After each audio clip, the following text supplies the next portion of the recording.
Most jobs have employee handbooks. Mine came with 8 rules that would sound insane to anyone who hasn't worked here. Rule number 1, never investigate the scratching on the roof. Rule number 8, if you break any of the previous 7 rules, you won't live to regret it. The Cherokee's transmission groaned like a wounded beast as I pulled into Talkeetna Station, Alaska. November wind howled through the cracked side window, carrying the promise of a brutal winter. My breath crystallized in the frigid air as I squinted through the ice-crusted windshield at this forgotten outpost clinging to the park's highway. 26 years old and down to my last $340. The eviction notice in my jacket pocket was the final nail in the coffin after 6 months of unemployment following the brewery closure in Soldotna. My studio apartment gone, my utilities cut off. This piece of junk borrowed from my ex-roommate who'd made it clear I had exactly 1 week to return it or he'd report it stolen. Mom's wedding ring, her only legacy, sold last month to pay for enough ramen to keep me alive. The highway stretched behind me like a scar through the taiga, flanked by black spruce, heavy with fresh snow. Jagged peaks of Denali loomed in the distance, their summits lost in storm clouds the color of old steel. I'd driven 12 hours straight from Soldotna, fueled by gas station coffee and the kind of desperation that makes you believe a minimum wage job is salvation. Talkeetna Station wasn't much to look at. A diner with yellowed windows glowed amber against the darkening sky. A handful of cabins dotted the tree line, their windows dark and lifeless. 2 gas stations faced each other across the icy asphalt like ancient rivals. The new Shell blazed with LED brilliance, its parking lot full of tour buses and rental cars. Tourists clustered around the pumps, their voices bright with excitement about seeing the northern lights. Warm, safe, normal. Across the road, Denali Station Gas slouched in the shadows like something forgotten by time. Its neon sign flickered erratically. Denali Station, the letters sputtering like dying stars. The building looked older, its red paint faded to rust brown, windows thick with years of grime and frost. 3 ancient pumps stood like sentinels in the weak glow of overhead lights. My stomach cramped, reminding me I hadn't eaten since yesterday. The diner's warmth beckoned, promising coffee and maybe some answers about work in this godforsaken corner of Alaska. The bell above the diner door sang a mournful tune as I stepped inside. Heat slapped my face like a blessing, carrying the smell of caribou stew and burnt coffee. A handful of locals occupied cracked vinyl booths, their conversations dying as they examined the stranger. The waitress behind the counter had steel gray hair braided with what looked like animal bones and eyes the color of winter ice. A jagged scar ran from her right temple to her jawline. "Coffee?" she asked, already reaching for the pot. "Please." I slid onto a stool that had seen better decades, grateful for any warmth. "I'm looking for work. Anything available around here?" She poured the coffee, black, bitter, perfect, and studied me with those unsettling pale eyes. "Depends. You got any sense?" "I'd like to think so." "Then you won't want the job that's available." Her gaze flicked toward the window, toward the darkened gas station across the road. "There's a night shift opening at Denali Station, but I wouldn't recommend it to my worst enemy." "Why not?" She wiped the counter with a rag that looked older than me. "That place ain't right after sundown. Strange things happen there. Stick to day jobs if you got any brains, kid." But $340 wouldn't last a week, and I'd learned not to be picky about work. Where would I apply? She jerked her chin toward a corkboard by the door. "Flyer's been up there for months. Can't seem to keep anyone in that position."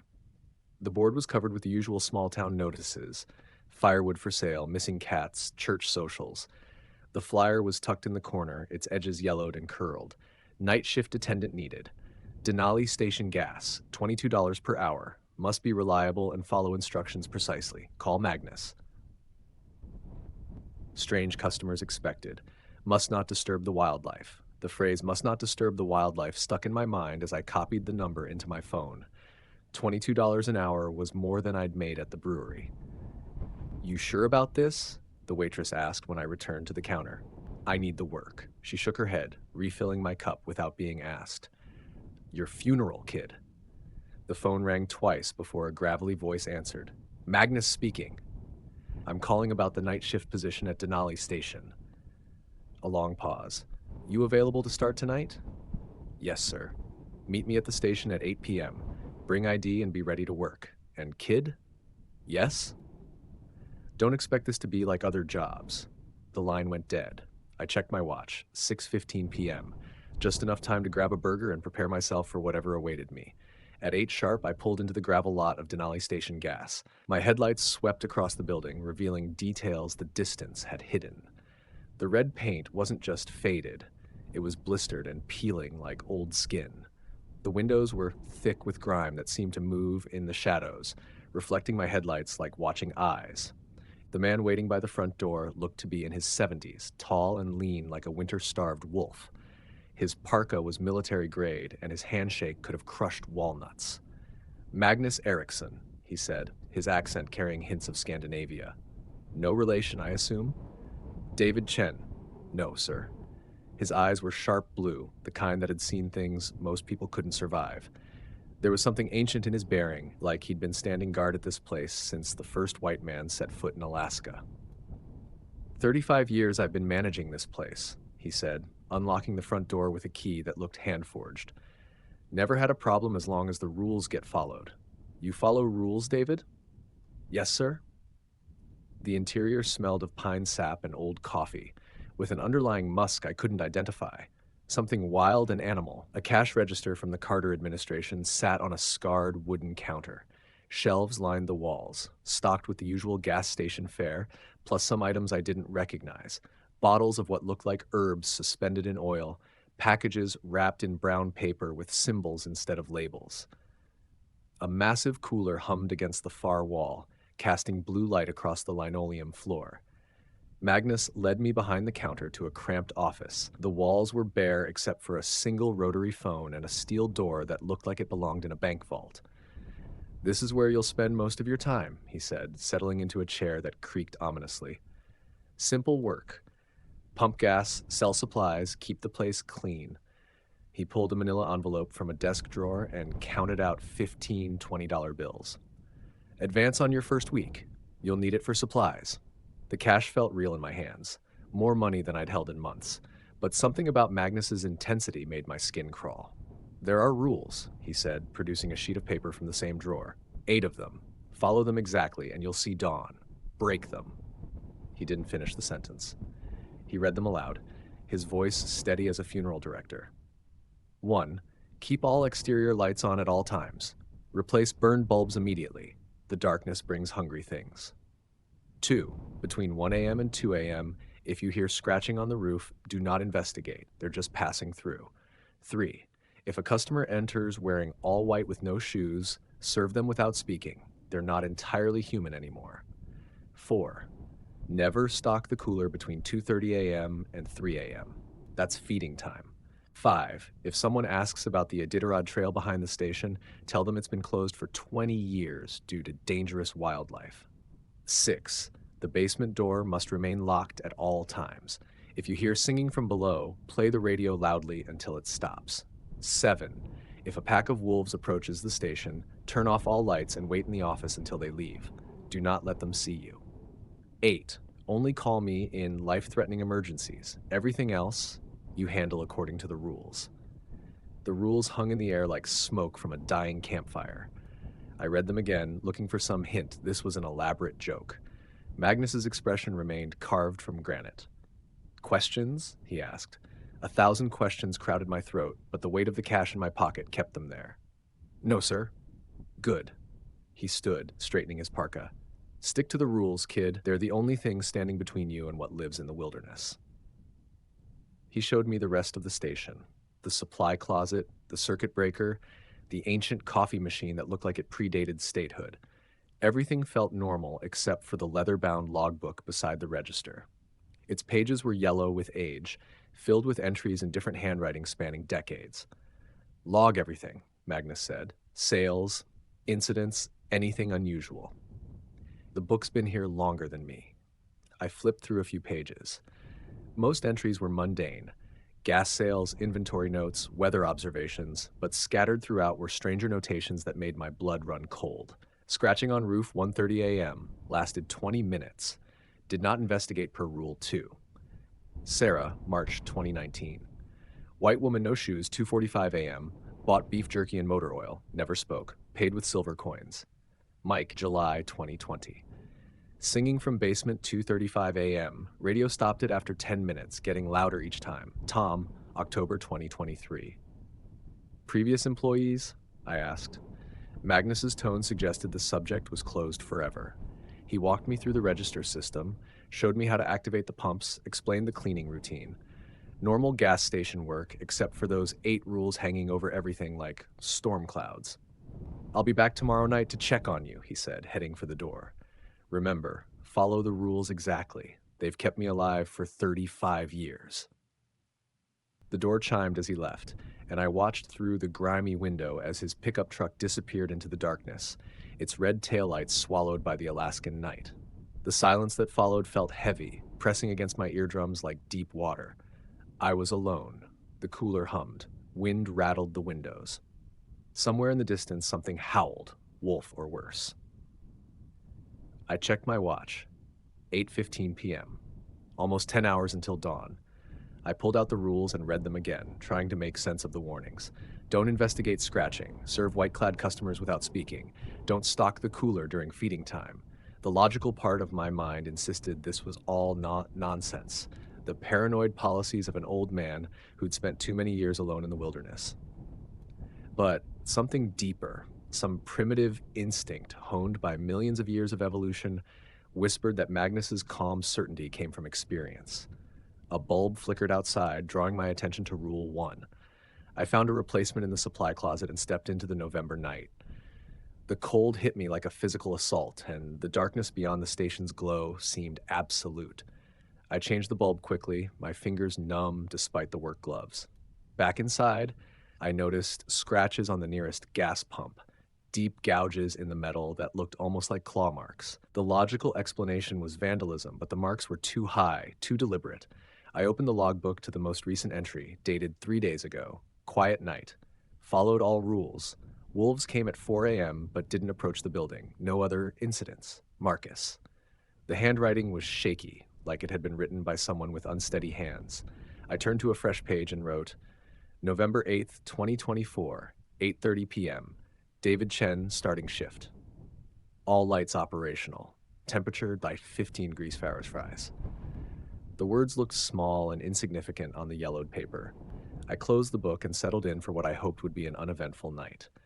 Outside, the wind picked up, and I could swear I heard something that sounded almost like singing. Almost. The first few hours passed like any normal gas station shift. A trucker pulled up at 9:45, his rig hissing as the air brakes engaged. He was a massive man with hands like baseball mitts and tired eyes, buying coffee and jerky while his diesel tank filled. You new here? He asked, counting out crumpled bills.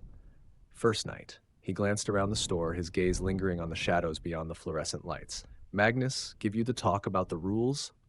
Yes. The trucker's voice dropped to a whisper. Follow him, kid. This stretch of highway, it's got a reputation among drivers. Things happen here that don't happen anywhere else. Before I could ask what kind of things, he was gone, his truck's taillights disappearing into the darkness. The silence rushed back in, heavier than before. I busied myself with inventory, counting candy bars and checking expiration dates on the strange items I didn't recognize. The work felt normal, grounding. Stock the shelves, wipe the counters, log the sales. Basic retail, nothing more. The fluorescent lights hummed overhead, casting everything in harsh white light that made the shadows beyond seem deeper by contrast. At 10:30, another customer arrived, a woman in a Honda CR-V with California plates. She moved quickly, pumping gas with nervous energy, glancing over her shoulder at the darkness beyond the station's glow. When she came inside to pay, her hands shook as she counted out 20s. This place gives me the creeps, she muttered, not quite meeting my eyes. Just passing through, thank God. She grabbed her receipt and hurried back to her car, engine starting before her door fully closed. I watched her taillights fade, wondering what had spooked her so badly. The station felt ordinary enough. Old and run down, sure, but not particularly frightening. Maybe it was just the isolation, the way the darkness pressed against the windows like something alive.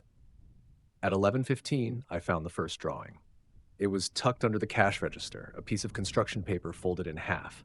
The crayon marks were crude but deliberate, a child's drawing of the gas station, complete with a flickering neon sign and the three pumps out front.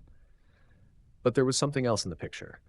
Dark shapes moving between the trees, too tall to be bears, too angular to be moose. At the bottom, in wobbly letters that could only belong to a young child, someone had written, "They watch us." My stomach clenched. I turned the paper over, looking for a name or date, but found nothing. The crayon was still waxy to the touch, as if the drawing had been made recently. Very recently. I shoved it into the desk drawer, telling myself it was probably left by some kid whose parents had stopped for gas. Kids drew weird things all the time, but the image stuck in my mind. Those dark shapes lurking in the forest, watching the station with what looked like hungry eyes. The logbook called to me from beside the register. I flipped through more pages, looking for similar incidents. Most entries were mundane, but scattered throughout were stranger notations that made my skin crawl. Child's drawing found under counter. Same dark figures as last month. Disposed of. Janet, April 2018. Drawing appeared again, getting more detailed. Child knows things they shouldn't. Mike, August 2019. Third drawing this week. The figures are closer to the building now. Sarah, October 2021. The dates spanned years, but the handwriting in the margin notes always described the same thing. Crude drawings of the station with dark figures watching from the forest. Different employees, same phenomenon. I closed the book and checked the time, 11:58 p.m. Still over 6 hours until dawn, and already the station was showing its true nature. The wind outside had picked up, rattling the windows with increasing violence. One of the exterior lights flickered, the same bulb I'd replaced earlier. I grabbed another replacement from the supply closet, dreading the walk outside. The cold hit me like a slap. The wind carried the scent of snow and something else, something organic and unpleasant, like meat left too long in the sun. I changed the bulb quickly, my fingers numb despite the work gloves. As I worked, I noticed more scratches on the gas pumps. They weren't random vandalism. They formed patterns like claw marks raked across the metal in deliberate strokes. 4 parallel lines, each about 2 inches apart. Too big for a lynx, too small for a bear, and far too regular to be accidental. Back inside, the warmth felt like salvation. I logged the bulb replacement and tried to focus on normal tasks. Restocking the coffee station, checking the cooler temperature, counting the till. Anything to keep my mind off the growing sense that something was wrong with this place. At exactly 1 a.m., I heard it. Scratching on the roof. It started softly, like branches scraping against shingles in the wind. But there were no trees close enough to the building, and the scratching had a rhythm to it. Deliberate, purposeful. Rule 2 blazed in my mind. Between 1 a.m. and 2 a.m., if you hear scratching on the roof, do not investigate. They're just passing through. The scratching grew louder, more insistent. It sounded like multiple sets of claws moving across the metal roofing in coordinated patterns. Sometimes it was directly overhead. Sometimes it moved to the edges of the building, as if whatever was up there was testing the perimeter. I forced myself to continue working, restocking candy bars with hands that trembled despite my efforts to stay calm. The scratching continued for what felt like hours, but was probably only minutes. Then, as suddenly as it had begun, it stopped. The silence that followed was somehow worse than the noise. It felt expectant, as if something was waiting just above my head, listening for any sign that I might break the rule and investigate. I checked the clock. 1:07 a.m. 53 minutes to go. I busied myself with inventory, counting and recounting items I'd already logged twice. The fluorescent lights flickered occasionally, casting dancing shadows across the walls. Each time the lights dimmed, I held my breath, waiting for the scratching to resume. At 1:30, footsteps joined the scratching. Heavy, deliberate steps pacing back and forth above the office. But these weren't human footsteps. They were too loud, too widely spaced, as if whatever was walking had legs much longer than any person. The footsteps stopped directly above my head. I could feel the weight of something massive pressing down on the ceiling. Dust drifted from the acoustic tiles, and the fluorescent light fixture swayed slightly. Then came a new sound. Sniffing, like a dog tracking a scent, but amplified. Whatever was up there was trying to smell me through the roof. I gripped the counter, knuckles white, forcing myself to stay put. Magnus's rules had kept him alive for 35 years. They'd keep me alive too if I followed them exactly. At 1:45, the scratching resumed, but now it was accompanied by low vocalizations. Not quite growls, not quite speech, but something in between. It sounded like multiple voices trying to communicate in a language that predated human civilization. The sounds moved across the roof in patterns, as if the creatures were discussing something important. Me? Probably. The scratching grew more frantic, more desperate. Whatever was up there wanted in, but something was stopping them. The rules? Maybe. Or perhaps just the fact that I wasn't investigating, wasn't giving them the invitation they needed. At exactly 2 a.m., everything stopped.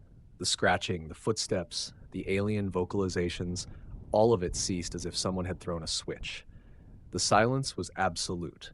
I waited, counting my heartbeats, afraid to move. Minutes passed. No sound from above. No indication that anything had ever been there. I checked the exterior lights through the window, all functioning, casting their harsh glow across the empty lot. But now I noticed something I'd missed before. Tracks in the snow around the building. Not human tracks. Not any animal tracks I recognized. They were roughly circular, about the size of dinner plates, with what looked like claw marks at the edges. The tracks circled the building multiple times, always staying just outside the ring of light cast by the exterior lamps. Whatever had been on the roof had also been prowling around the station, testing the boundaries of the illuminated area. I logged the incident with shaking hands. 1 to 2 a.m., scratching on roof per Rule 2, did not investigate. Multiple entities, footsteps, and vocalizations stopped exactly at 2 a.m., tracks visible in snow outside light perimeter. Flipping through the logbook, I found dozens of similar entries spanning decades. The same phenomenon, the same timeline, the same reluctant obedience to Rule 2. At 2:15 a.m., she walked in.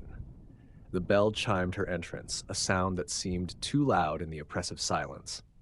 I looked up from the register, expecting to see another late-night traveler. Instead, a woman stood just inside the entrance, small and pale in the fluorescent light. She was wearing all white, white parka, white jeans, white boots. Except she wasn't wearing any shoes. Her bare feet were blue-white with cold, and when she walked, she left wet footprints on the linoleum. Rule 3 screamed in my mind. If a customer enters wearing all white with no shoes, serve them without speaking. They're not entirely human anymore. I forced myself to look away, focusing on the inventory sheet in front of me. The woman moved silently through the store, her bare feet making no sound on the floor despite the wet prints she left behind. She drifted toward the cooler section, and I could feel her presence like a cold weight in the air. The temperature in the store began to drop. My breath started to fog, and frost began forming on the windows despite the heater running at full blast. The woman stopped in front of the beverage cooler, her reflection visible in the glass door. But something was wrong with the reflection. While the woman stood perfectly still, her mirror image moved independently, pressing pale hands against the glass from the inside, mouth open in a silent scream. I bit down hard on my tongue, using the pain to keep myself focused on the paperwork. Don't speak. Don't acknowledge. Serve without speaking. The woman selected a bottle of water and a package of beef jerky, items that seemed impossibly mundane given the supernatural chill that had filled the store. She approached the counter and set her purchases down. Up close, I could see that her skin was the color of old snow, and her eyes were pale blue, not the blue of a winter sky, but the blue of hypothermia. She reached into her parka and pulled out payment. 3 silver coins that looked hand-forged, with symbols I didn't recognize etched into their surfaces. I rang up her purchases without speaking, my hands shaking as I handled the register. The silver coins were ice cold to the touch and seemed to pulse with their own internal rhythm like tiny heartbeats. I made change from the register, normal quarters and dimes that looked shabby and artificial next to her ancient silver. She took the change and her purchases without expression, then turned and walked back toward the door. As she passed under the fluorescent lights, I caught a glimpse of something that made my stomach drop. Her shadow on the floor was wrong. Instead of the shadow of a woman, it was something else. Something tall and angular with too many joints, like a praying mantis that had learned to walk upright. The door chimed as she left, and I watched through the window as she disappeared into the darkness beyond the lights. The temperature immediately began to normalize, and the frost on the windows started to melt. I logged the encounter with trembling hands. 2:15 a.m. Customer in all white, no shoes, served without speaking per Rule 3, paid with silver coins, temperature drop, left 2:22 a.m. Flipping through the logbook, I found similar entries. White woman again, same silver coins, getting colder each time. Mike, June 2019. She's coming more frequently every few weeks now, always the same items. Sarah, November 2020. White woman, 2:20 a.m. This time she spoke, said thank you for your service. Voice like ice cracking. Tom, February 2023. The pattern was clear, the same woman, the same white clothing, the same bare feet and silver coins. But who was she? What was she? And why did the rules warn that she wasn't entirely human anymore? At 2:30 a.m. sharp, I heard movement from the cooler. Rule 4 flashed in my mind. Never stock the cooler between 2:30 a.m. and 3 a.m. That's feeding time. I was nowhere near the cooler section, but I could hear sounds coming from inside the unit. Not the normal hum of refrigeration, but something else. Rustling, scratching, and underneath it all a wet chewing sound that made my skin crawl. I forced myself to focus on the register, counting and recounting the till. But the sounds from the cooler grew louder, more aggressive. It sounded like something large was moving around inside the unit, knocking over bottles and packages. Then came the vocalizations, low grunts and snarls that definitely weren't human. Through my peripheral vision, I could see the cooler's glass door fogging up from the inside, as if something warm was breathing on it. Occasionally, I caught glimpses of movement, dark shapes passing behind the frosted glass, too large to fit in the space between the shelves. The feeding sounds intensified. Whatever was in there was consuming something with obvious relish. I could hear tearing, wet chewing, the cracking of what might have been bones. My stomach turned, but I kept my eyes fixed on the register. Don't stock the cooler. Don't acknowledge what's happening. Just wait it out. At 2:45, something tapped on the cooler door from the inside. 3 slow, deliberate knocks, like whatever was in there knew I was watching and wanted my attention. I gripped the counter harder, forcing myself not to look. The tapping continued, growing more insistent. Then came a voice, muffled by the glass but clearly audible, "Help us." It was a human voice, male, middle-aged, terrified. "Please, someone help us. We're trapped in here. It's so cold."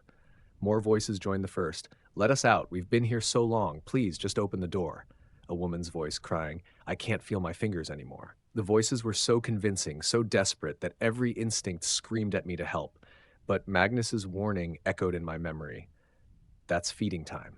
Whatever was in the cooler wasn't human, no matter how human it sounded. At exactly 3 a.m., the sounds stopped. The cooler's normal hum resumed, and the frosted glass cleared.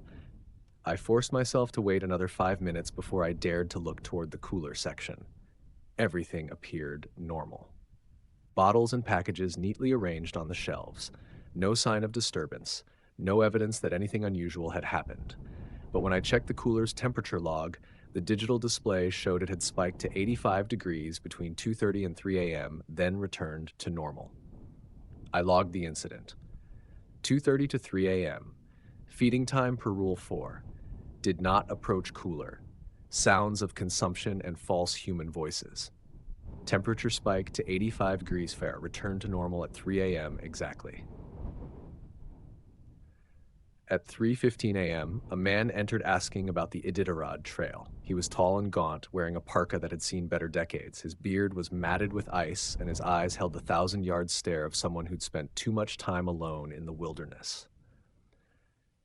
"Excuse me," he said, his voice hoarse like he hadn't used it in weeks. "Can you tell me how to get to the Iditarod Trail, the one that runs behind this station?" Rule 5 blazed in my mind. If someone asks about the Iditarod Trail behind the station, tell them it's been closed for 20 years due to dangerous wildlife. "It's been closed for 20 years, I said, my voice steadier than I felt. "Dangerous wildlife." The man stared at me with those hollow eyes. "Closed? Yes, sir. 20 years now." His expression shifted, confusion flickering across his weathered features. but I just came from there. The trail's still active. Teams pass through every few hours. He leaned closer to the counter, and I caught a whiff of something unpleasant. Not body odor, but something else, something like decay. I've been following that trail for days, following the race, but I can't seem to catch up to them. The trail's been closed since 2004, I repeated, sticking to the rule. Dangerous wildlife. Polar bears move down from the Arctic. The man's eyes narrowed. Polar bears? This far inland? He pulled out a smartphone that looked brand new despite his obviously rough living conditions. The screen showed a GPS tracking app with a route clearly marked, Iditarod Trail, current race. According to this, the race is happening right now. Teams passed through here 3 hours ago. I could see the route on his screen, could see the pulsing dots that indicated active GPS beacons moving along the trail. But I also remembered Magnus's stern warning about following the rules exactly. I'm sorry, sir. The trail's been closed for 20 years. Dangerous wildlife. The man studied me for a long moment, then slowly put his phone away. 20 years, he repeated. Dangerous wildlife. He turned and walked out of the store without another word. Through the window, I watched him disappear into the darkness toward the back of the station, toward where the old Iditarod Trail supposedly ran. I immediately pulled out the logbook and flipped through entries about the trail. Man asking about Iditarod Trail. Told him closed for 20 years per Rule 5. Showed me GPS tracking race that doesn't exist. Marcus, October 2024. Trail question again. Third time this month. They always have evidence of current race. GPS, photos, official race communications, all fake somehow. Sarah, December 2020. Iditarod question 3:20 a.m. Man showed me live video feed of dog teams passing this location. I was looking out the window at empty forest. Told him closed for 20 years. He got angry, said I was lying, left toward the back of station, found his frozen body in spring. Autopsy said he'd been dead for months. Tom, January 29th. My hands shook as I read the entries. The man who just left, the one with the GPS showing an active race, might already be dead. Might have been dead for weeks or months, following phantom signals toward a trail that would lead him nowhere but deeper into the wilderness. At 3:45 a.m., I heard the singing. It started as a whisper, barely audible above the cooler's hum. A woman's voice, sweet and melodic, drifting up from somewhere below the station. Rule 6 was clear. The basement door must remain locked at all times. If you hear singing from below, play the radio loudly until it stops. I located the radio behind the counter, an old boombox that looked like it had survived the Reagan administration. I turned it on, cranking the volume up.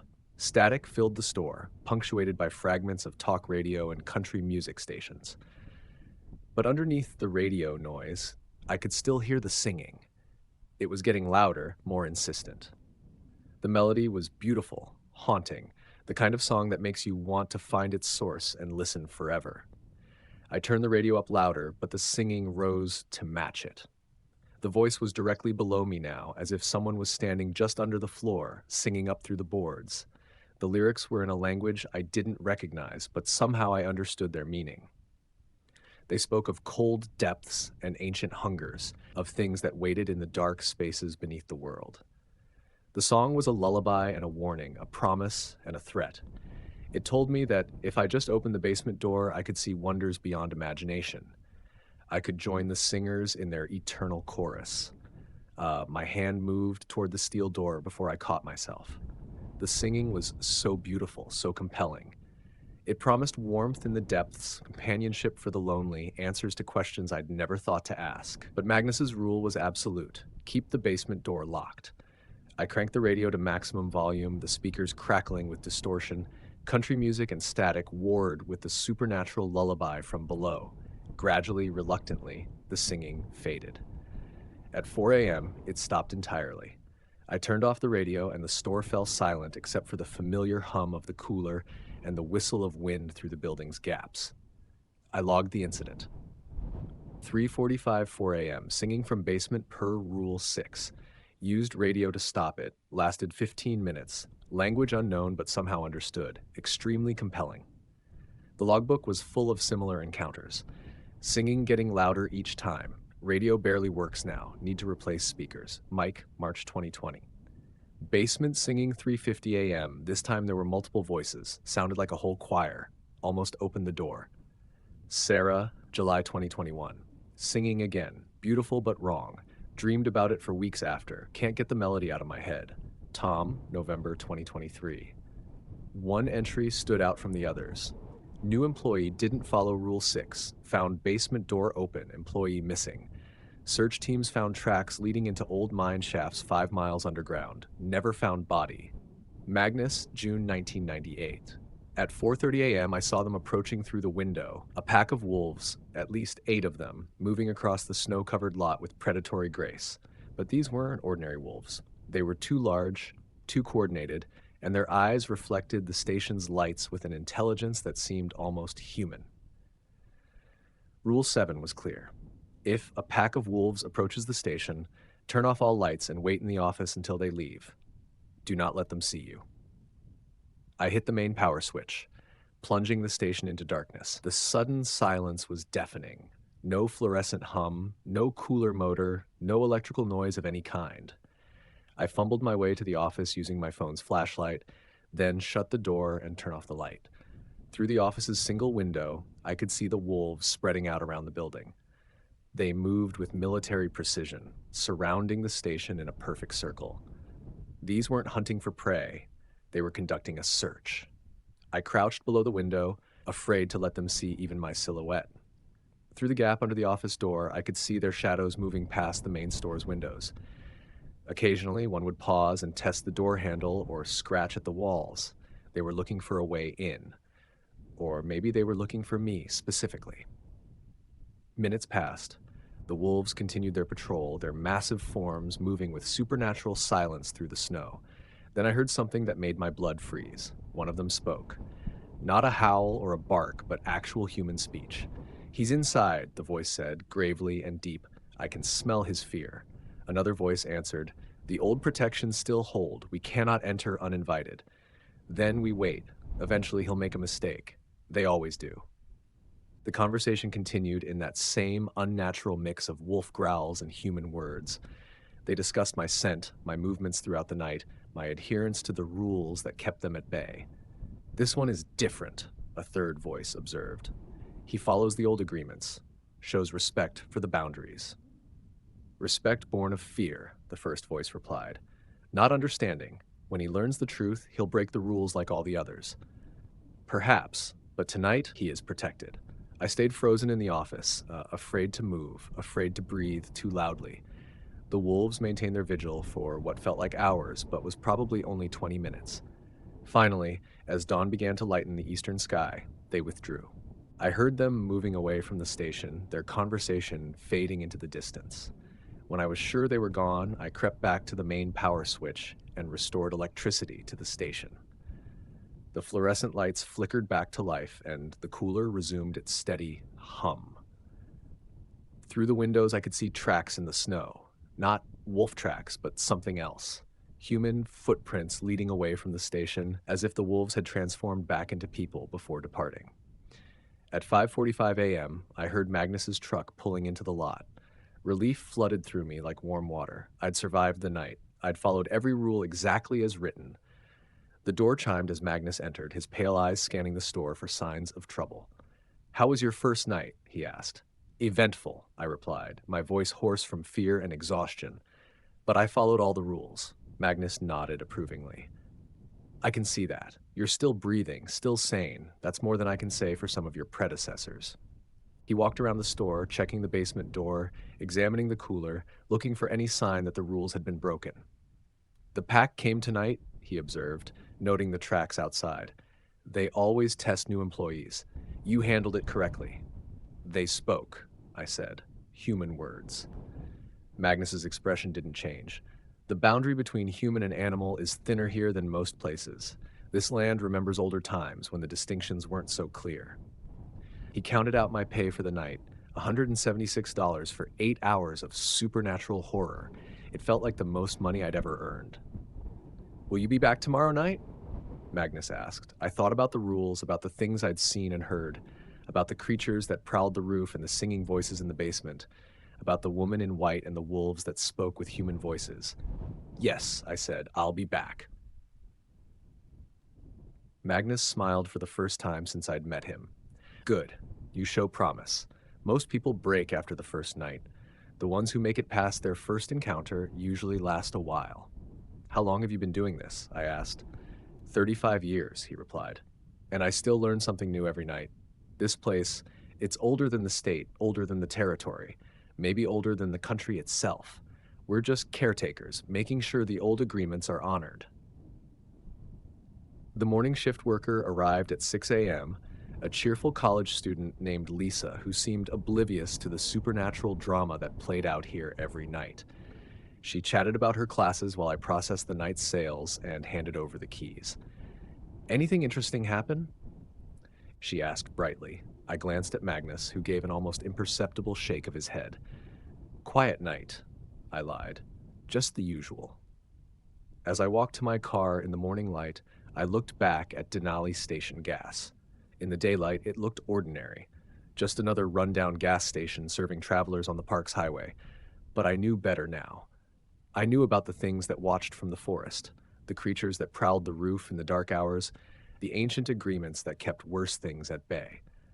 I would be back tomorrow night, and the night after that. Because despite the fear, despite the supernatural encounters that defied explanation, I'd found something here that I'd been searching for my whole life. A purpose. A place where following the rules meant something, where respect for the old ways was a matter of survival. 6 months later, I was still working the night shift at Denali Station Gas.